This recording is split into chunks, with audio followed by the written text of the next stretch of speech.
These solid fractions from formerly polystyrene yogurt cups are ground into smaller pieces or flakes and are then transported to a hot washing section with a caustic soda solution.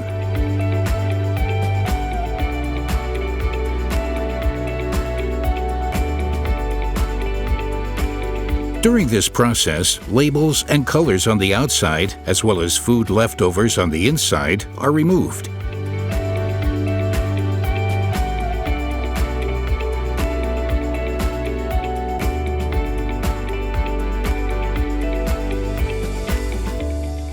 The flakes are thoroughly rinsed with hot water before entering a dryer and air classifier.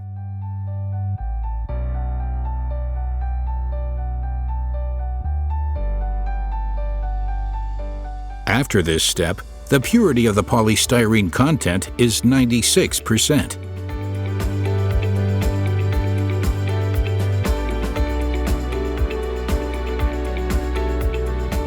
Near-infrared and high-speed camera technology are the key technologies used for the final sorting step, which takes place in a flake sorter programmed to sort out any remaining non-rigid polystyrene and all non-white polystyrene flakes.